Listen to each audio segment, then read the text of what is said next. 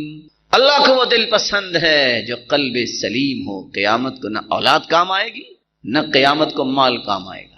دوسرا دل جو اللہ تعالیٰ کو پسند ہے القلب المنیب، قلب منیب وہ ہوتا ہے جو اللہ کی طرف رجوع کرنے والا، جب بھی پکار اٹھے رب کی امید کی گرہ بند ہے، سوچ آئے یہ کیسے ہوگا، ہوگا کیونکہ میرا رب میرے ساتھ ہے، یہ میں کیسے کر پاؤں گا، ایسے کر پاؤں گا، رب مجھے توفیق دے گا۔ تیسرا دل جو اللہ کو پسند ہے القلب المخبت، قلب مخبت، اخبات والا دل۔ اخبات کا مطلب ہوتا ہے دل کی بھرپور توجہ، اٹھا ہے اللہ اکبر، بیٹھا ہے الحمدللہ، کھانا کھایا ہے الحمدللہ، چلتے پھرتے سبحان اللہ، لا الہ الا اللہ۔ اس کی زبان کی عادت یہ بن گئی ہے کہ وہ اللہ کا ذکر کرنے کے بغیر اس کو چین ہی نہیں آتا۔ میرے معزز بھائیوں، یہ قلبی کیفیات بنتی ہیں تو اس کے بھی کچھ اصول ہیں۔ اپنی زندگی کو دوبارہ سے ری شیڈول کرو، صبح سے لے کے 24 گھنٹے کا شیڈول بناؤ، اس وقت میں نے اٹھنا ہے، اس وقت میں نے پڑھنا ہے، میرے 20 یار آ جائے میرے دروازے پہ، میں بوٹ کی نوک پہ رکھتا ہوں جو مجھے نماز لیٹ کرتا ہے، میرے 25 پارٹنر آ جائیں، مجھے کوئی پرواہ نہیں ان کی، جس کے ساتھ چلنے سے میری نماز چلی جائے، میرا قرآن نہ پڑھا جائے، دین میرا مہم ہے، میری زندگی ہے تو عبادت ہے، میں کسی مال کو کچھ نہیں سمجھتا۔ امام زہری کہا کرتے تھے یہ مال اندی کبارہ، جس طرح جانور کا فضلہ ہوتا ہے اس سے بڑی میں اس کی قیمت سمجھتا ہی کو نہیں ہوں، اتنا کمال ان کا دل تھا۔ آج انسان کی یہ سوچ ختم ہو گئی ہے، بھرپور توجہ کیوں نہیں ہوتی؟ اس دل میں ہے پتہ نہیں کیا کچھ، آپ اس دل کو کھول کے دیکھو، ہزاروں ایسی نکلیں گی چیزیں، دل چھوٹا سا ہے، اس کو اللہ کی محبت سے بھرو، اس کے محبوب کی محبت سے بھرو، قرآن کی محبت سے بھرو۔ یہی وجہ ہے کہ ہزاروں چیزیں رکھنے کے باوجود بھی چین نہیں ہے، کوئی گلیوں میں دھکے کھا رہا ہے، کوئی بازاروں میں دھکے کھا رہا ہے، اور جھوٹے اور امیٹیشن دل بنا کے ایک دوسرے کو گفٹ دیے جا رہے ہیں، چین پھر بھی نہیں ملتا۔ چوتھا دل جو اللہ کو پسند ہے القلب الوجل، ایسا دل جس میں اللہ کا خوف ہے، وہ کانپتا ہی رہتا ہے، جب بھی دیکھو رو رہا ہے، جب بھی دیکھو پریشان ہے۔ کس بات پہ؟ والذین یؤتون ما آتوا وقلوبهم وجلة انہم الی ربهم راجعون۔ کچھ لوگ کانپتے پھرتے ہیں، ان کو خوف کیا ہے؟ اللہ کے پاس جانا ہے، کس منہ سے جاؤں گا؟ میں اللہ کے سامنے کیسے پیش ہوں گا؟ میں نے کیا کیا ہے؟ سیدہ عائشہ رضی اللہ تعالی عنہ نے پوچھا اللہ کی رسول یہ چور ہوں گے، یہ شرابیوں کی بات ہو رہی ہے، یہ زانیوں کی بات ہو رہی ہے؟ کہا عائشہ نہیں، یہ تہجد گزاروں کی بات ہو رہی ہے اور صدقہ زکوٰۃ دینے والوں کی، کہ وہ روتے اس بات پہ ہیں نہ جانے یہ نذرانہ عبادت اللہ کی بارگاہ میں قبول بھی ہوگا کہ نہیں ہوگا۔ ان کو یہ خوف، کیسا خوف؟ عمر رضی اللہ تعالیٰ عنہ جیسا بہادر لیکن زمین پہ بیٹھا روئی جا رہے ہیں، روئی جا رہے ہیں، کہتے ہیں یا لیتنی کنت تبنا، کاش میں ایک دھاگا ہوتا میرا کل کو حساب نہ ہوتا، کاش میری ماں نے مجھے جنا نہ ہوتا، میں کل قیامت کو حساب کیسے دوں؟ وہ عائشہ جس جیسی پاک دامن اللہ نے پیدا ہی نہیں کی، ہاتھ میں درخت کا پتا ہے۔ کسی نے پوچھا مومنوں کی ماں آپ کیوں روئی جا رہی ہیں؟ کہتی ہیں یا لیتنی کنت ورقة من هذه الشجرة، کاش میں ایک درخت کا پتا ہوتی، مجھے کوئی جانور کھا لیتا، میں کل قیامت کو حساب کیسے دوں گی؟ اس طرح کا دل اللہ کو پسند ہے۔ ہمارا تو دل اللہ اس کو نیک بنا دے، معمولی سی نماز پڑھ لے تو اللہ پہ احسان جتلانے لگ جاتا ہے، میں نمازیں 4 پڑھتا ہوں، نہیں میں 3 تو پڑھتا ہوں۔ ارے اللہ کے بندے 4 پڑھو گے پھر بھی فائدہ تمہیں کیا ہوگا جب تک 5 نہیں پڑھو گے؟ ایک نماز چھوڑو گے 6,500 سال جہنم میں جلنا پڑے گا، کہاں کی ایمانی رہ گئی ہے؟ پانچواں دل جو اللہ تعالیٰ کو پسند ہے القلب التقی، متقی دل۔ متقی دل وہ ہوتا ہے جس کے دل میں اللہ کی نشانیوں کی قدر ہوتی ہے، اللہ کی نشانیوں کی عظمت ہوتی ہے۔ وَمَن يُعَظِّمْ شَعَائِرَ اللَّهِ فَإِنَّهَا مِن تَقْوَى الْقُلُوبِ۔ جو اللہ کی شعائر کی عظمت کو اپنے دل میں پیدا کر لیتا ہے یہ اس کے دل کے متقی ہونے کی نشانی ہے۔ اللہ کے شعائر کون سے ہیں؟ بیت اللہ، مسجد نبوی، بیت المقدس، تمام دنیا کی مساجد، اہل علم، اہل قرآن، علماء، یہ اللہ کی نشانیاں ہیں۔ چھٹا دل جو اللہ تعالیٰ کو پسند ہے القلب المہدی، ہدایت یافتہ دل۔